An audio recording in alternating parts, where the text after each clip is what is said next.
Le canal de Panama est l'un des raccourcis maritimes les plus convoités du monde. Regardez, il y a des embouteillages.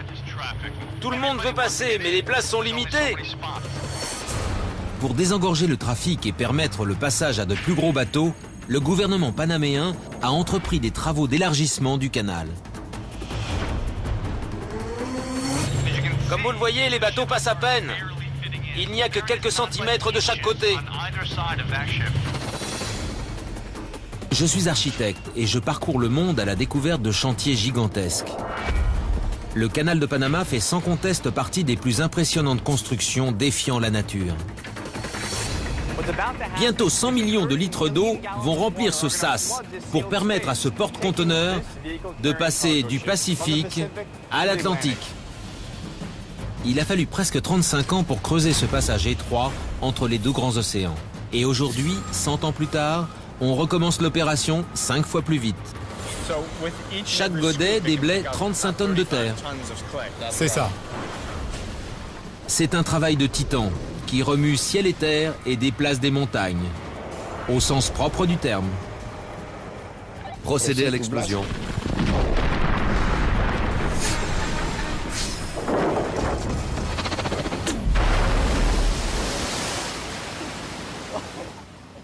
D'accord.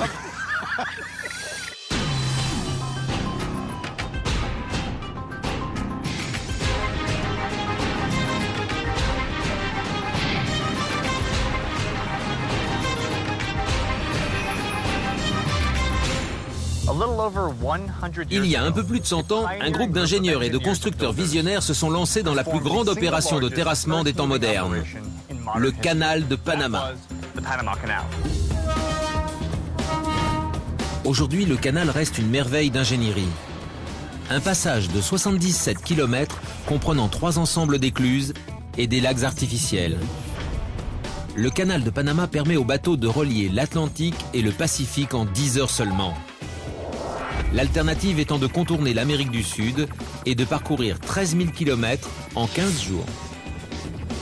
Le Panama, un pays à peine aussi grand que l'Irlande, a décidé de dépenser plus de 4 milliards d'euros pour doubler la capacité du canal en ajoutant aux voies existantes une nouvelle voie 2 fois plus large avec un ensemble d'écluses plus grand. Un chantier d'une ampleur inégalée depuis la construction du premier canal.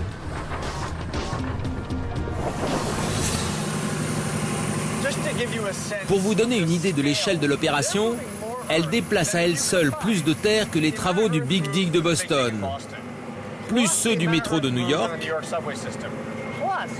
plus ceux du barrage des Trois Gorges en Chine. Ces 3 chantiers réunis ne sont rien à côté de l'extension du canal de Panama.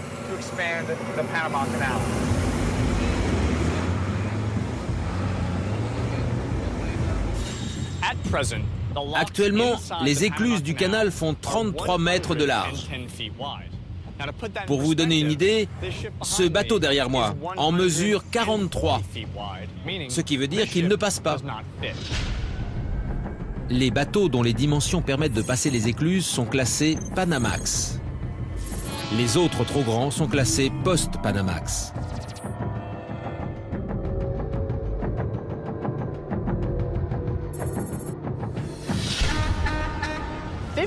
La moitié des cargos construits aujourd'hui sont trop larges. Donc, si le canal ne s'élargit pas, cette voie maritime majeure pourrait bien devenir inutile.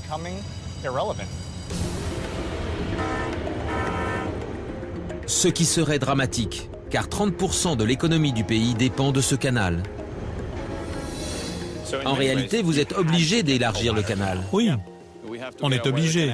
Sinon, on deviendra une route secondaire. Car même les bateaux Panamax le franchissent de justesse. La manœuvre est tellement délicate que les capitaines acceptent de faire ici ce qu'ils ne feraient nulle part ailleurs. Laisser la barre.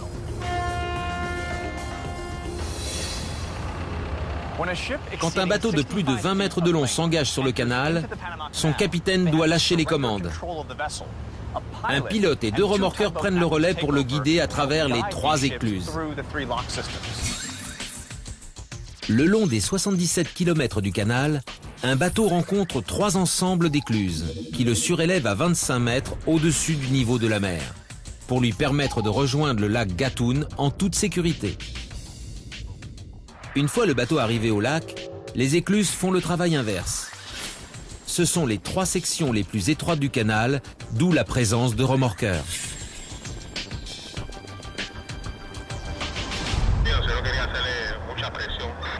Bien reçu. Carlos, ce porte-conteneur transporte des voitures. Tout à fait. Et il est classé Panamax. C'est ça. Le canal mesure 33 mètres de large et le bateau 32. Ce qui veut dire que vous avez 1 mètre de marge ou 50 cm de chaque côté pour un cargo de 80 000 tonnes.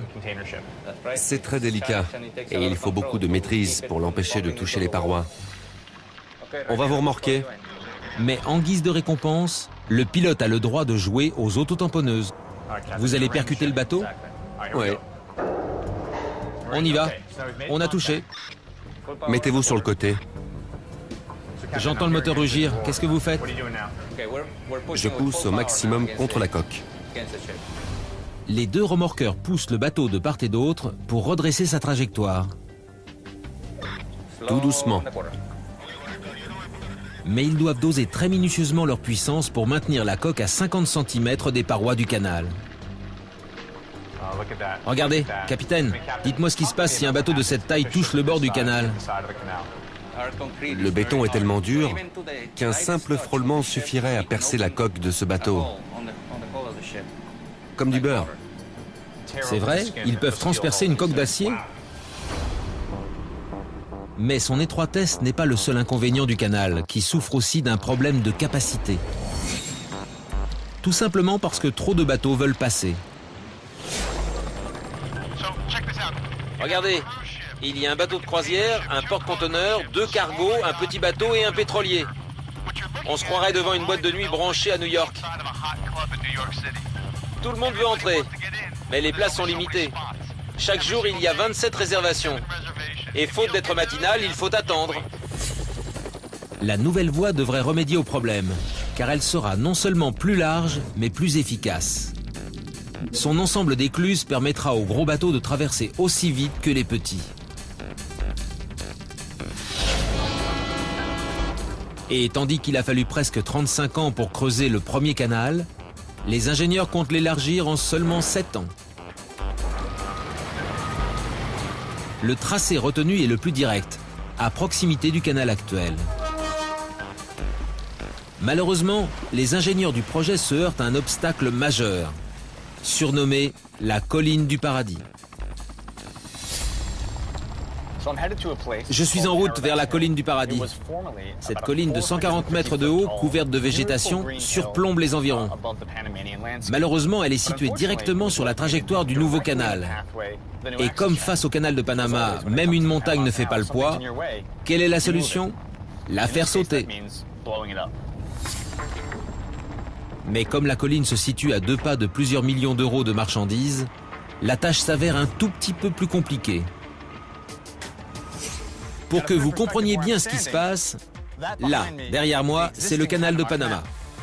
À l'ouest, en haut de la colline, toute cette zone sera la nouvelle voie navigable. Quels sont les obstacles que vous rencontrez pour délimiter votre zone de travail? Il faut faire attention non seulement aux bateaux en transit, mais aussi aux lignes à haute tension. Là-bas, Parce que ces lignes alimentent la moitié du pays. la moitié du Panama en électricité. C'est ça. Et elles sont à 20 mètres de la zone d'explosion. Oui. Quand vous avez regardé les plans, que vous avez vu cette énorme colline avec d'un côté le canal et de l'autre les lignes à haute tension, et qu'on vous a dit de dynamiter la colline sans toucher au canal ni aux lignes électriques, qu'avez-vous répondu? Allons-y. Allons-y. C'est fou, Alfonso. Vous allez tout dynamiter du haut de la colline jusqu'à la rive. C'est ça, pratiquement. Combien de trous seront remplis d'explosifs? 210. Ça, c'est l'explosif? Oui, c'est ça. Des billes de nitrate d'ammonium et un combustible, du diesel plus précisément. Ça sent vraiment le diesel. Tout à fait. On va faire sauter la colline avec le canal et les bateaux à moins de 300 mètres. Tout à fait. C'est dingue. Si vous le dites. Vous êtes dingue? Ça ne peut pas sauter pendant qu'on fait ça, dites-moi. Tout à fait. Tout à fait. Ça aide, Alfonso, que vous ayez une voix si apaisante. Si vous aviez une voix stressée, je serais moins tranquille. Chaque trou mesure 14 mètres de profondeur et est fermé par un bouchon pour contenir l'explosion. Les trous les plus proches du canal sont les plus à risque. C'est le troisième sac? Oui, c'est ça. Ils sont donc fermés par des bouchons plus larges que sur l'autre flanc. De ce côté-ci, il faut être particulièrement vigilant. Oh oui, d'une précision chirurgicale. J'adore. Vous êtes de vrais kamikazes d'un côté et des obsessionnels de l'autre. C'est ça. Les 210 trous sont chargés et tout est prêt pour l'explosion. Transit, préparez le détonateur. Un bateau se dirige vers le nord. Un bateau est en train de passer et ils doivent attendre que la voie soit totalement dégagée. Ça tombe mal. Le jour commence à décliner et il est interdit de dynamiter la nuit. Comme de laisser des explosifs sans surveillance. Il est trop tard pour arrêter le bateau et il n'y a plus qu'à attendre. 30 minutes plus tard, la voie est enfin libre. J'écoute. Vous pouvez y aller. Merci, Transit. Les sirènes que vous entendez des deux côtés du canal et du site à dynamiter signifient que tout est prêt. Ok, on va pouvoir y aller. On attend le signal d'Omar. Omar, on est prêt? Ça va sauter dans 5, 4, 3, 2, 1. Raté. Raté.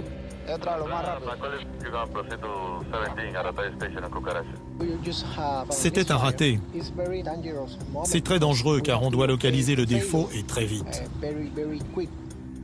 Quelle heure est-il? 18 heures. Vous ne pouvez pas agir la nuit, ni laisser les explosifs jusqu'à demain. Nous ne pouvons pas. Donc on doit obligatoirement dynamiter dans la demi-heure. Exactement. Si les ingénieurs travaillent d'arrache-pied pour élargir le canal de Panama, c'est pour maintenir une industrie maritime en plein essor. Car depuis l'apparition des premiers cargos, la fréquentation des océans a quadruplé. Tous ces bateaux viennent de s'engager sur le lac Gatun. Et ce n'est que du ciel qu'on se rend vraiment compte du nombre de cargos qui empruntent le canal tous les jours. Le flux doit rester constant, car c'est lui qui permet de financer cette extension à 4 milliards d'euros grâce aux droits de péage versés par les 14 000 bateaux qui l'empruntent chaque année. Rodolfo, le New Century 2, cet énorme cargo derrière moi, qu'est-ce qu'il transporte? Des voitures. Et combien a-t-il payé pour passer de l'Atlantique au Pacifique? Environ 150 000 euros. C'est le prix du péage pour ce bateau. C'est beaucoup d'argent. Non, non, non, non. Non, il s'agit d'un canal creusé à la main qui a besoin d'être entretenu, amélioré en permanence. Et pour ça, il faut de l'argent. L'emplacement que vous avez choisi pour ce nouveau canal est tout près de l'ancien. Oui. Mais les travaux ne vont pas interrompre la circulation. Non. Le canal ne sera jamais fermé. Non. Les bateaux ne seront pas retardés. Non. C'est un stress supplémentaire pour les ouvriers qui viennent de passer l'année à déblayer la terre de la colline à dynamiter. Maintenant que l'origine de la panne est déterminée, ils n'ont plus une minute à perdre. Mais ils sont toujours paralysés par le trafic. Un bateau entre dans la zone de sécurité, ce qui veut dire que tant qu'il est là, on est coincé. Oui, on doit suspendre l'opération en attendant qu'il atteigne les écluses de Pedro Miguel. La fenêtre de tir est très réduite. C'est très serré. La tension est palpable, car la nuit tombera dans quelques minutes. Et le GoldenEye n'avance qu'à 15 petits km/h.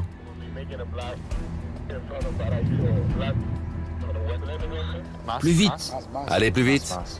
Le bateau n'avance pas assez vite. In extremis, le GoldenEye sort enfin de la zone de sécurité. On va déclencher une première explosion, donc restez à distance. Le GoldenEye vient d'arriver à l'écluse. Ok, on fait une annonce générale. Fermez l'accès est. Tout le monde est prêt pour l'explosion. On va pouvoir faire sauter les charges dans 30 secondes. Procédez à l'explosion. Prêt? 3, 2, 1, on y va.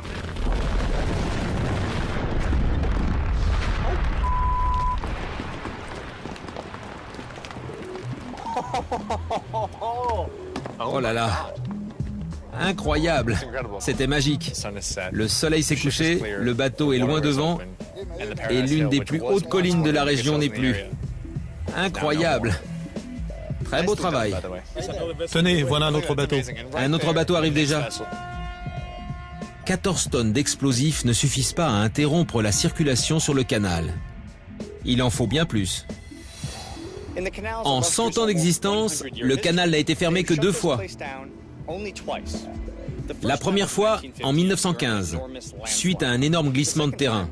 Et la seconde, en 1989, quand le gouvernement américain a renversé le dictateur Manuel Noriega. Pendant l'offensive militaire, il a été fermé 6 heures. 120 millions d'euros sont investis chaque année pour entretenir cette merveille d'ingénierie vieillissante. Les éléments les plus sollicités sont sans doute les locomotives, qui aident les bateaux à passer les écluses 24 heures sur 24. 2 d'entre elles doivent être réparées chaque mois, mais les conduire à l'atelier est, comme qui dirait, compliqué.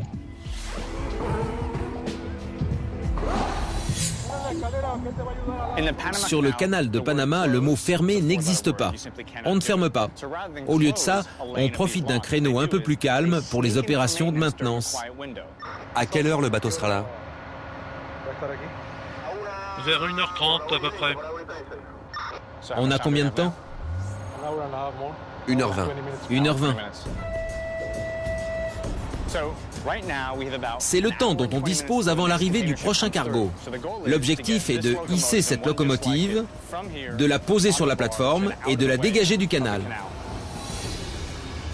La plateforme est une énorme grue de 80 tonnes appelée Goliath. Elle fait office de gros remorqueur. Une fois chargée, Goliath conduira ses locomotives de 55 tonnes à l'atelier. Est-ce que je peux guider la locomotive? Oui. C'est vrai? Oui. Génial. Les 2 machines sont prêtes. Actionnez notre œil. Surtout, n'enroulez pas votre main dans la corde. Car si la charge se déplace, elle risque de vous entraîner. Au lieu de ça, gardez toujours la main ouverte et celui qui est derrière tiendra le reste de la corde. C'est bien ça? Oui. Super. Tirez. Tirez. Doucement, doucement. C'est à nous de guider la locomotive jusqu'à sa position. Un peu plus vite. Et c'est à Jorge de motiver les troupes avant l'arrivée du prochain bateau. Là, c'est bien. Descendez encore un peu. Un peu plus à droite. C'est bon, on va la faire pivoter très légèrement. En tirant à peine sur la corde, j'oriente la locomotive. Mais alors qu'on s'apprête à la poser, on apprend qu'un bateau patiente à la sortie de l'écluse. Non, c'est bon. Mais ils auraient dû me le dire avant qu'on mobilise la grue. On va devoir pousser la grue sur le côté pour laisser passer le bateau. Encore 6 mètres vers le nord. Mais surtout, on doit suspendre l'opération séance tenante. C'est un gros bateau? Je ne sais pas. Aucune idée. Peu importe, car même s'il nous dérange, il a payé et on doit le laisser passer. Oui. C'est agaçant. On est en plein travail, on a quelque chose à faire, on a des délais. C'est grâce au bateau que je suis payé. Le client est roi. Je suis atterré. Une opération de maintenance sur le canal de Panama vient d'être interrompue pour laisser passer ça. On dirait une savonnette flottante. Dites bonjour, c'est ça. Vous faites juste arrêter des travaux sur la 7e merveille du monde moderne. Je suis impressionné, 24 heures sur 24, vous ne fermez jamais. Un siècle d'existence et 2 fermetures. Je comprends pourquoi. Je n'étais pas là quand on a fermé. Je me doute, vous n'auriez jamais laissé faire.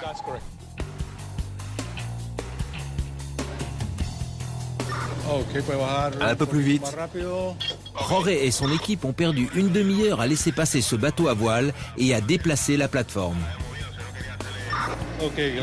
Vas-y doucement. Roré vient d'apprendre qu'un porte-conteneur attend à l'écluse. Il faut aller vite. Descends doucement le crochet. Mais avec 55 tonnes suspendues dans les airs, Ok, tu es presque au milieu. Descends la flèche. il doit être prudent.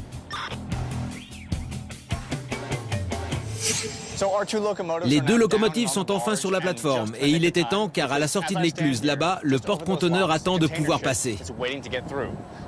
On doit tout ranger, apporter ces locomotives à l'atelier de maintenance côté sud et rouvrir cette voie de navigation.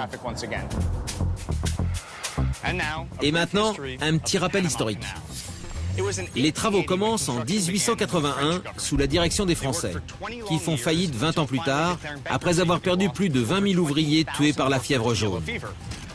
Puis, sous Theodore Roosevelt, les Américains rachètent le canal aux Français et reprennent les travaux. Après 10 ans d'efforts, en 1914, les Américains inaugurent le canal de Panama.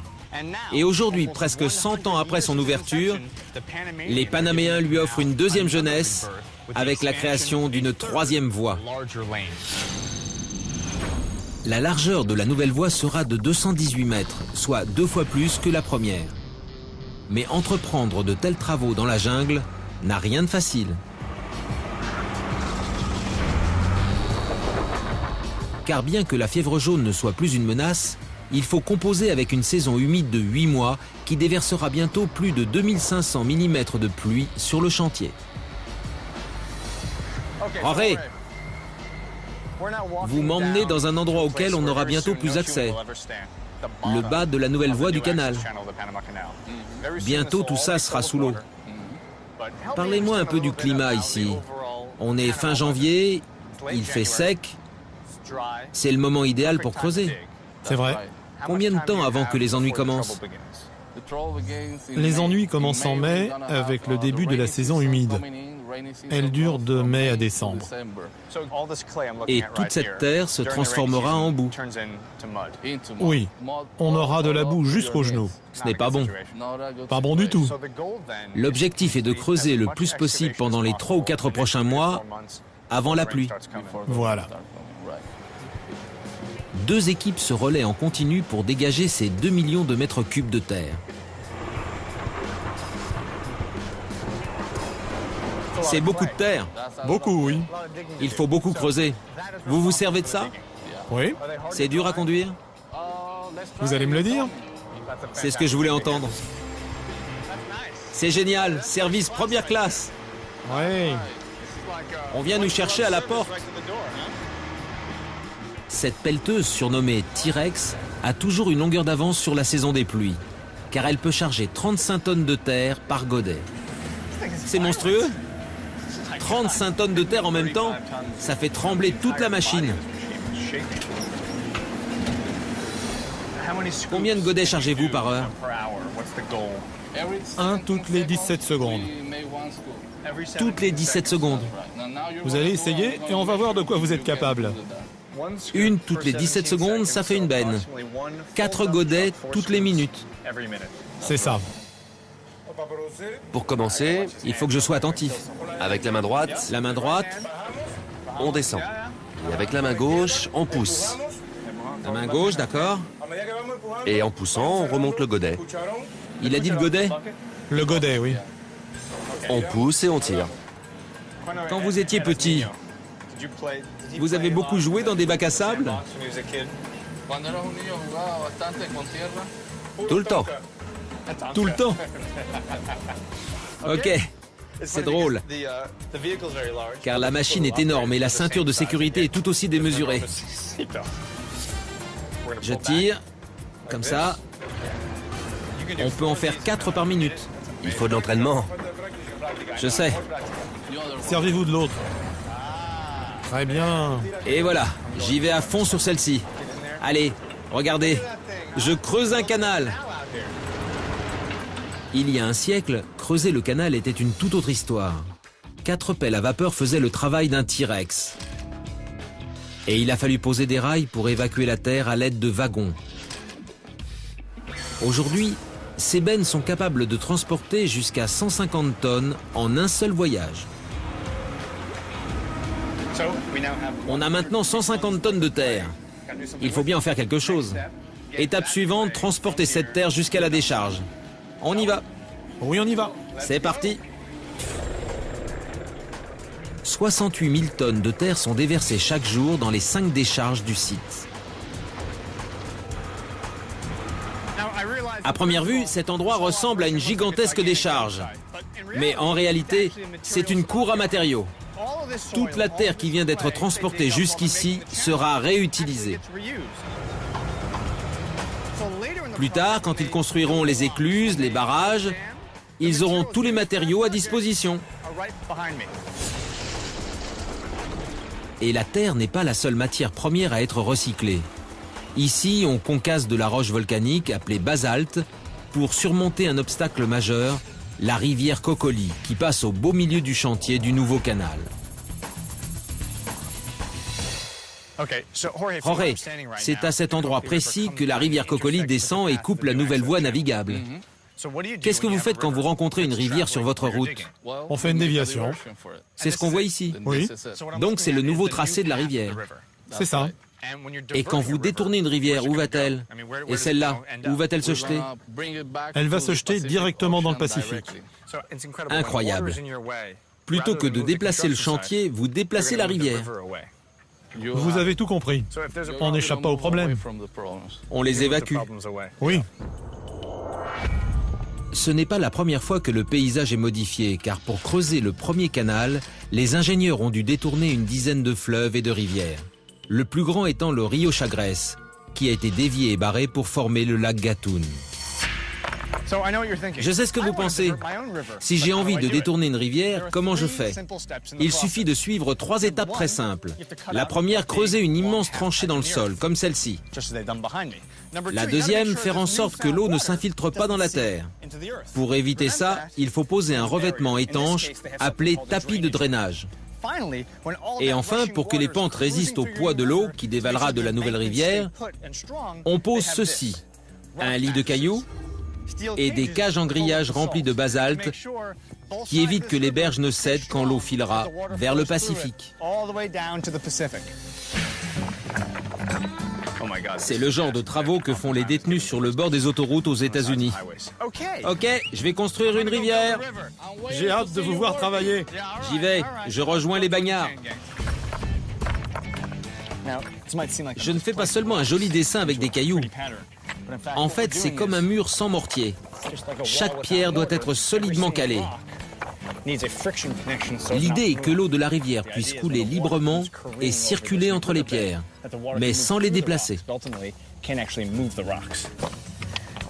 Sincèrement, c'est très barbant. Pendant des millions d'années, la rivière Cocoli était très bien là où elle était. Mais non, on veut la changer de place. Heureusement pour les ouvriers, poser des cailloux n'est indispensable qu'aux endroits les plus sujets à l'érosion. Comme ici, où la rivière prend un virage brutal.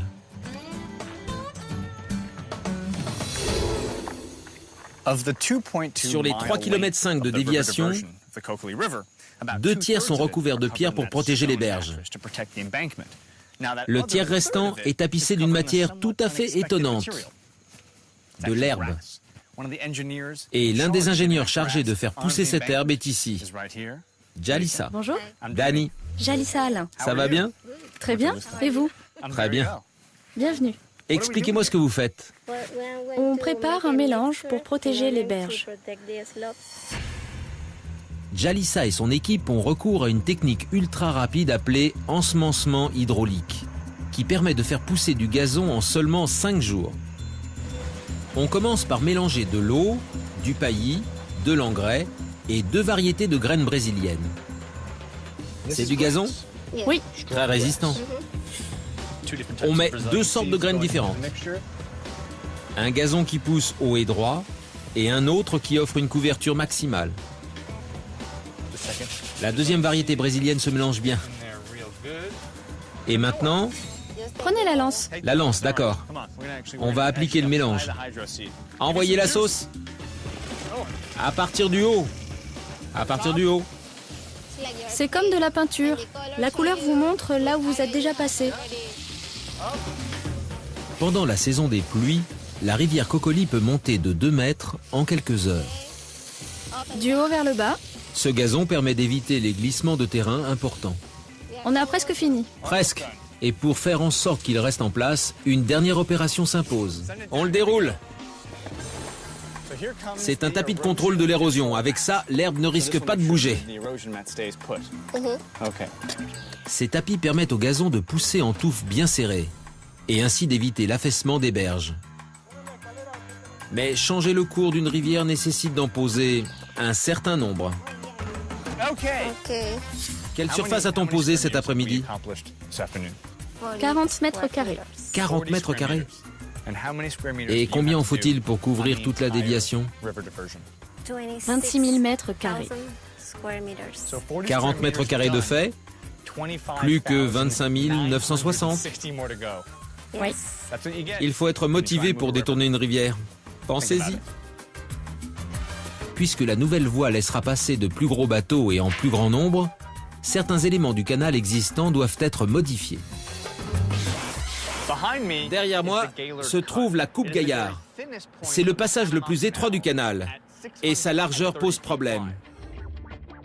Ce passage est juste assez large pour 2 bateaux Panamax.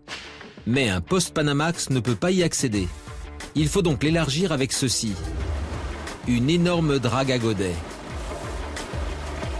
Conçue pour soulever 15 mètres cubes de terre en une fois, elle reste suffisamment proche de la berge pour permettre au bateau de circuler normalement.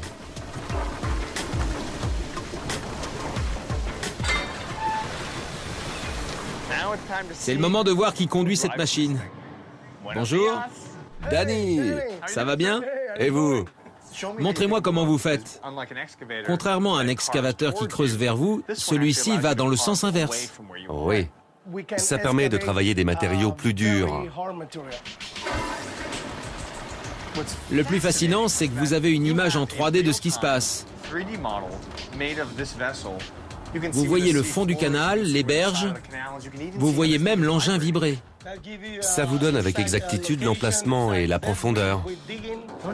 Regardez, il creuse directement dans la berge sur le bord. Voilà le godet. Il remonte. À chaque fois, on voit le trou dans le canal.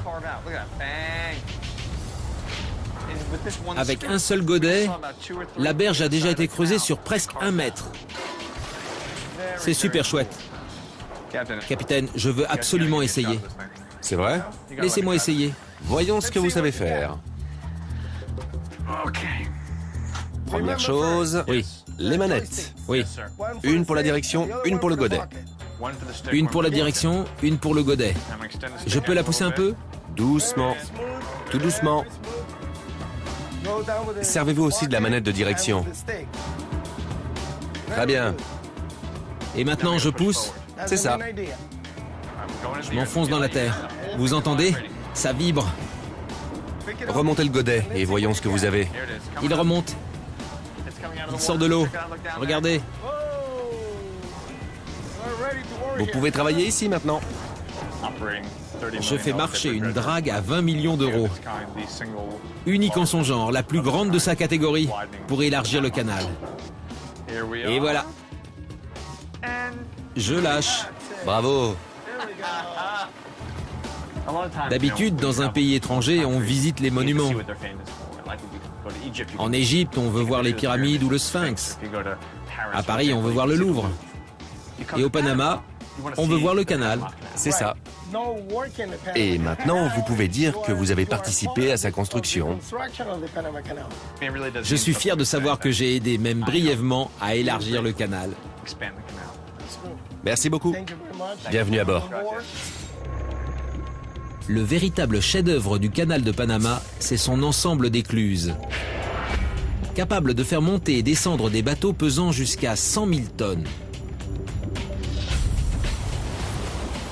Je suis à l'intérieur d'une écluse. Dans un instant, 100 millions de litres d'eau vont remplir ce sas et faire monter le niveau de l'eau jusque-là. Les écluses ont 2 fonctions. La première est de permettre aux bateaux de franchir des dénivellations. Et la seconde, de préserver la salinité de l'eau. Car les bateaux passent de l'eau salée de l'océan à l'eau douce du canal. Et le mélange des eaux génère des courants difficilement praticables. Le sas de l'écluse isole l'eau douce de l'eau salée, offrant au bateau un passage en douceur. On voit que l'eau commence à monter. J'ai l'impression d'être dans un ascenseur. C'est exceptionnellement rapide. On est là depuis 3 minutes et je suis déjà monté de 8 mètres.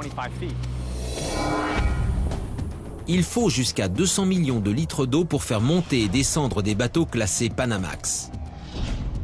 Et cette eau provient tout droit du lac Gatun. Mais les bateaux post-Panamax auront besoin de 2 fois plus d'eau, soit 400 millions de litres. C'est un casse-tête pour les ingénieurs, car le lac Gatun n'a pas une contenance suffisante pour faire passer ces gros bateaux. Ils ont dû concevoir des écluses plus efficaces. Monsieur Wong, voici les écluses du Miraflores, qui existent déjà pour les bateaux Panamax. En quoi les nouvelles écluses seront-elles mieux que celles-ci? Tout d'abord, elles sont destinées à accueillir de plus gros bateaux. Comme elles sont 2 fois et plus grandes, on pourrait croire qu'elles consomment 2 fois et demi plus d'eau. Mais on a ajouté des bassins de récupération. Contrairement à l'ancien système, ces bassins évitent de trop puiser l'eau du lac. Ils fournissent 60% de l'eau nécessaire aux écluses, soit environ 43,5 millions de litres. Cette innovation permettra de faire passer des bateaux beaucoup plus grands. Mais le lac Gatun présente un autre inconvénient de taille. Actuellement, il est trop petit pour accueillir les cargos post-Panamax. Il a besoin d'être agrandi. Je suis sur un bateau en direction du centre du canal, le lac Gatun, où des ouvriers sont en train d'élargir le lac pour accueillir les bateaux post-Panamax. Ils vont creuser et tout faire sauter. Avec ses 425 km², le lac est déjà la partie la plus large du canal. Mais ce n'est pas assez. Comme dans une baignoire, la quantité d'eau déplacée par un objet est égale à son poids. Les bateaux post-Panamax plus lourds sont capables de faire déborder le lac Gatun. Il faut donc l'étendre de presque 2 mètres en profondeur et en largeur pour contrer ce phénomène. Ce qui nécessite de grosses machines et beaucoup d'explosifs. Capitaine, on dirait un appareil de forage pétrolier. C'est encore plus puissant que pour le pétrole. Donc cette machine va agrandir le lac. Ouais, on vient juste de commencer. On va avancer d'au moins 100 mètres. Tout cet îlot va disparaître. Pour agrandir le lac, on commence par forer en profondeur. Ce trépan s'enfonce dans la terre. Il creuse un trou, oui. Cette machine s'appelle le barou, et il n'en existe que 2 au monde. Voici un exemple du schéma de forage. Oui, 9 trous par rangée et 5 rangées de trous. Ils sont profonds? 19 mètres. 19 mètres. Oui.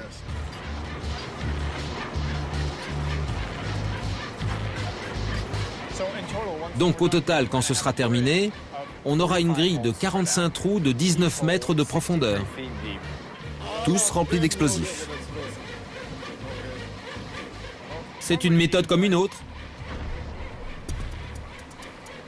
En fait, c'est la seule méthode. La plupart des appareils de forage sont soudés à la plateforme et limités par leur tirant d'eau. Mais le barou est doté de 4 plateformes indépendantes qui se déploient jusqu'à 5 mètres.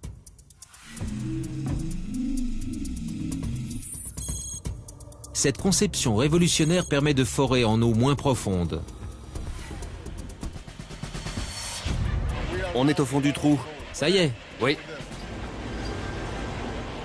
On a atteint la profondeur maximale et on remonte doucement le trépan de la foreuse. Le voilà.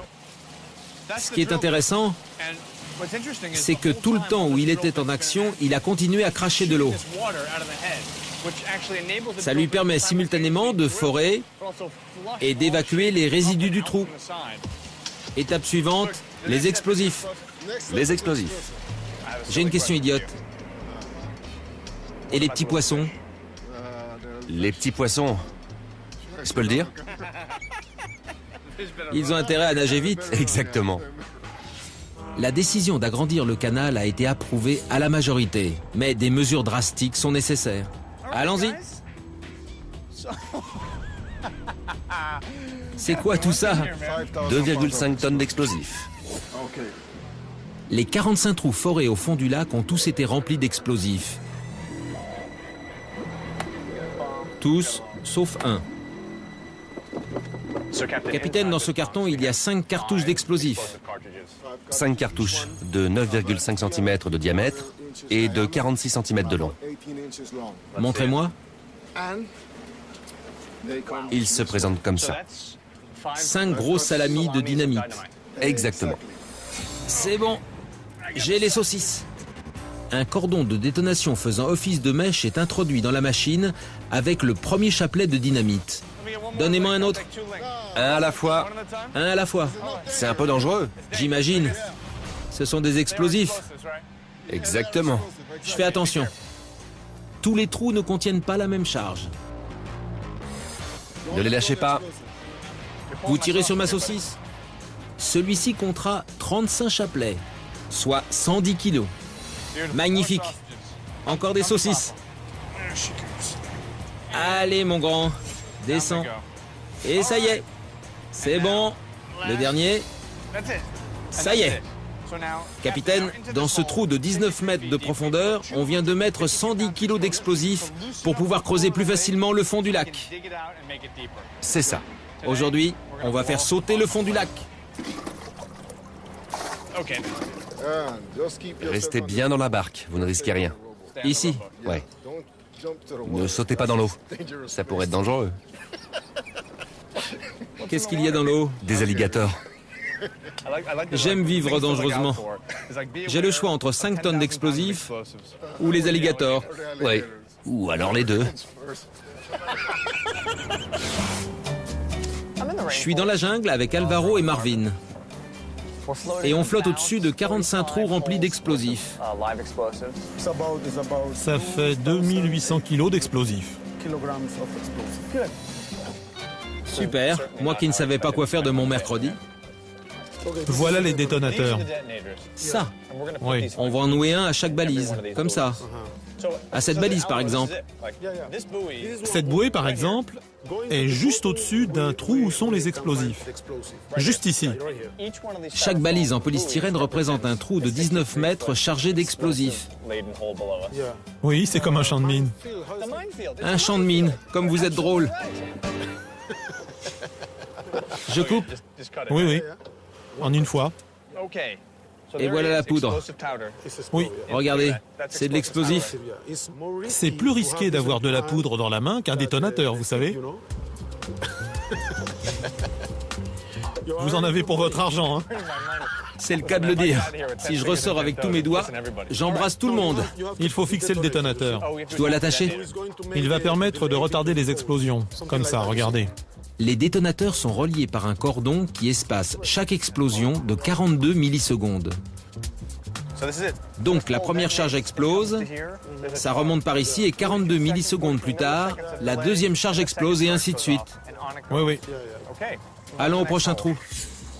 Plutôt que de tout faire sauter d'un coup, ce léger décalage permet d'optimiser la fragmentation de la roche. C'est bien? Un vrai spécialiste. J'ai un détonateur accroché à ma chemise. Yukaidi, Yukaida, je vais y laisser mes doigts. Plus qu'un détonateur à nouer, et on est paré. Et voilà, Un vrai pro. Vous pouvez venir travailler ici. j'aime trop mes doigts et mes orteils. La voie est libre? On peut y aller? Non, on doit attendre que le bateau passe. Quel bateau? Quand on paie 200 000 € de péage, on est toujours prioritaire. Capitaine, expliquez-moi, on a tous ces explosifs prêts à sauter. C'est à lui d'attendre.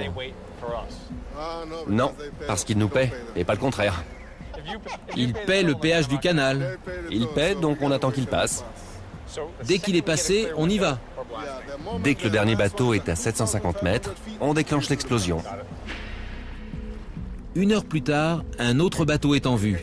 Mais l'équipe est bien décidée à exploiter ce créneau de 20 minutes, aussi court soit-il. On doit faire vite, car le bateau arrive. On y va? Prêt? Oui. Ok. Ça, c'est la télécommande. C'est elle qui va déclencher la détonation. Oui. Poussez-le jusqu'au bout. Poussez. Poussez. C'est dedans? Ok, on est prêt. J'appuie sur le bouton pendant 1 seconde, et quand je relâche, boum! On est prêt, allez-y. On est prêt. Attention, tout le monde est prêt? 3, 2, 1...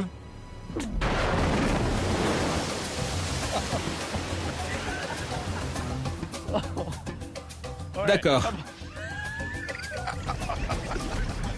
Je crois que ça a marché. Je la garde en souvenir. Je la rapporte chez moi. Il est énorme. Le plus important au moment de l'explosion, c'est de s'assurer qu'aucun bateau n'est à moins de 750 mètres. C'était le cas. Malheureusement, ce poisson n'a pas dû avoir le message. Alvaro, on le mange? La circulation reprend sur le canal. Après tout, ce sont les bateaux qui l'empruntent qui financent son extension. C'est l'une des infrastructures les plus importantes de votre pays, mais aussi des 2 Amériques. C'est vrai. Et peut-être même du monde, car il permet de relier les 2 grands océans avec de très gros bateaux. Donc, si tout va bien, le premier bateau post-Panamax empruntera le canal de Panama le jour de son 100e anniversaire. Oui, ou même avant. En favorisant le passage de plus gros bateaux, le canal de Panama reste l'un des raccourcis les plus convoités du monde. Finalement, la raison d'être du canal est là. Permettre à de gros bateaux d'accomplir l'impossible, passer d'un océan à l'autre en moins d'1 journée. Et grâce à ce nouveau canal, une nouvelle génération de cargos plus longs, plus larges et plus hauts va bénéficier de cette voie flambant neuve à travers le Panama.